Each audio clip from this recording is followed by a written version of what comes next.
Olá pessoal, estou aqui novamente e dessa vez é para falar sobre uma doença muito importante que é o mieloma múltiplo.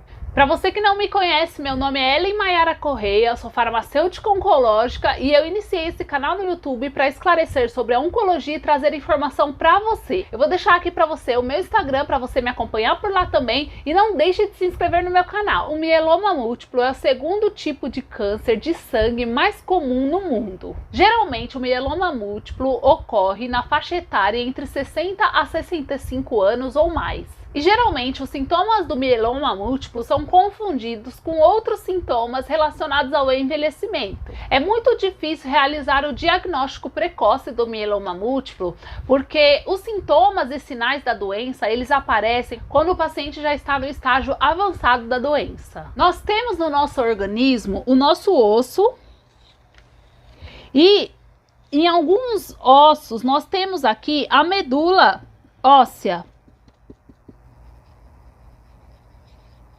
Na nossa medula óssea, nós temos um tipo de célula que são chamadas plasmócitos. Os plasmócitos são responsáveis pela produção dos anticorpos. Esses anticorpos no nosso organismo, eles são responsáveis para combater vírus e bactérias e também agentes estranhos que possam atingir o nosso organismo. As causas que levam ao mieloma múltiplo são desconhecidas, porém, grande maioria da comunidade médica recomenda manter hábitos saudáveis de vida, como alimentação rica em frutas, verduras, legumes, a prática de exercícios físicos, evitar fumo, álcool. E também recomenda-se a baixa ingesta de carne vermelha para evitar essa doença. Ela é mais comum em homens do que em mulheres. Também é comum na raça negra. Porém, pode atingir também outros tipos de raça e também as mulheres. Nos nossos ossos, nós temos dois tipos de células. Nós temos o osteoblasto e o osteoclasto. O osteoblasto, ele é responsável pela formação dos ossos. Já o osteoclasto é responsável pela dissolução do osso. Esses dois tipos de células vão trabalhando de maneira a equilibrar a formação e a dissolução do osso, para manter os nossos ossos fortes e saudáveis. O que vai ocorrer no caso do mieloma é que os plasmócitos, eles vão começar a se diferenciar de maneira anormal e vão se proliferar descontroladamente. E com essa anormalidade, eles vão produzir uma proteína monoclonal. E agora eu quero explicar para vocês de que forma essas anormalidades vão atingir o nosso organismo.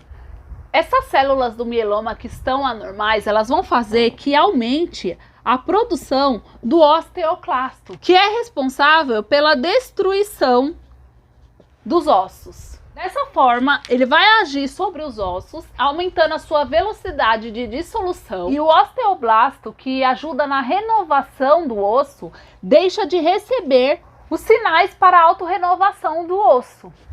Dessa forma, os ossos vão se tornando porosos, vão se enfraquecendo e também aumentam as chances de fratura com o mínimo esforço. Os ossos mais afetados do paciente são os ossos da coluna, dos quadris e do crânio. Nosso sangue, ele é formado por diferentes tipos de células sanguíneas. E quando nós temos aqui a proliferação descontrolada dos plasmócitos na nossa medula óssea, as outras células, elas vão deixando de ser produzidas, porque não vai tendo espaço na medula óssea para elas ocuparem. Então, ocorre uma diminuição dos glóbulos brancos, vermelhos e plaquetas.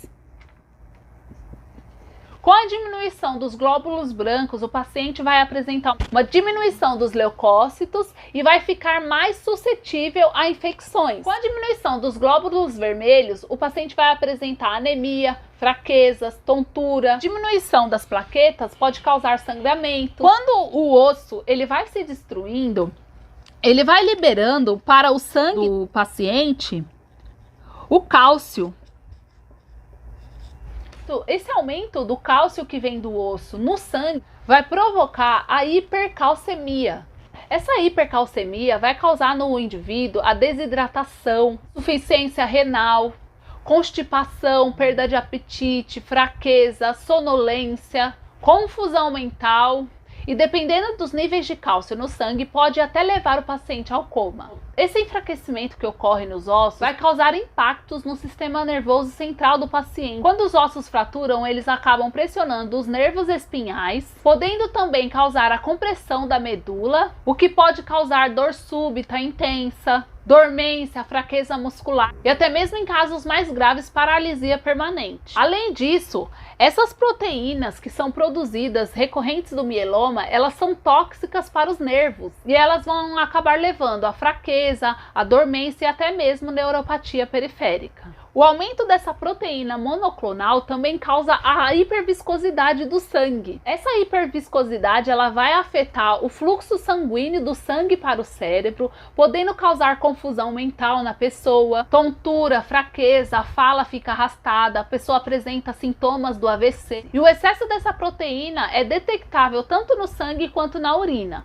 O excesso dessa proteína e também do cálcio vai afetar a função renal do paciente, pois começa a danificar os rins, eles começam a falhar no seu funcionamento, perdendo a capacidade de eliminação de sal, de líquidos e outros detritos que precisam ser eliminados do nosso organismo. E também, como a pessoa não está produzindo os plasmócitos que produzem os anticorpos, a defesa do organismo dela vai estar comprometida, podendo ter infecções, por exemplo, a pneumonia. Então, diante de tudo isso que eu falei aqui para vocês, os principais sintomas são fraturas, dor óssea, insuficiência renal, anemia e fadiga.